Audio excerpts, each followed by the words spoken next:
Guys आज तन्वी आणि रुचिताचं म्हणजे वादावाद झाला बरं का. पण रुचिता मध्येच बोलली कारण विशालने क्लिअर विचारलेलं तन्वीला की बाबा तू का टोळी सोडली. पण मला वाटतंय की रुचिताने मध्ये बोलायची गरज नव्हती. रुचिताला तिचा बिल्डअप जरा कमी करायचा होता आणि असं तन्वीचा बिल्डअप नाही कमी होणार. कळलं का. ती कितीही बडबडली आणि माणसांना तिथं सगळी अख्ख्या घरात कोणालाच पॉईंट कळत नव्हता. रुचिताला काय बोलायचं नक्की आणि कुठपर्यंत काय न्यायचंय पॉईंटच कळत नव्हता.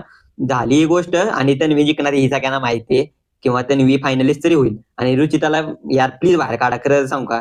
सांगतो तुम्हाला पुढं. आणि दुसरी गोष्ट म्हणजे एखादा वाद झाला हसण्यासारखा वाद झाला प्रभू आणि विशालचा. लय प्रभू म्हणजे काहीतरी वेगळाच वाद होता. लय हसण्यासारखा वाद झाला त्यांचा. बट ठीक आहे. आणि आज होता टास्क पापड फॅक्टरी. आता पापड फॅक्टरी का प्रत्येकाला झापड फॅक्टरी होती मला कळलं नाही. झापड दिलं पाहिजे रुचिताला. घर झापड दिलं पाहिजे कारण कसं माहितीये का.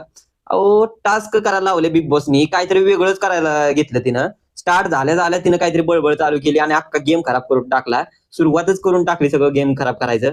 आणि प्रत्येकाला आणि त्या करणला पण धक्का मारला का मारलं का काय. तरी पण अहो एवढं अंगाशी जाणं आणि एवढं काय करायची गरज आहे. अरे टास्क करायला लावलाय टास्क करा ना यार. सगळी लागा टास्क करायला आले आणि ती कोणाचं ऐकणं ती संचालक आहे. तिथं पण त्या प्रभूला मॅन्युप्लेट करते. काय अहो अवघड आहे खरंच. काढून टाका ते रुचिताला. माझं डोकं तापायला लागले. नाहीतर मी बी बॉसला म्हणतो शो बंद करून टाका नाही तर रुचिताला काढा. चला गाईज बाय बाय.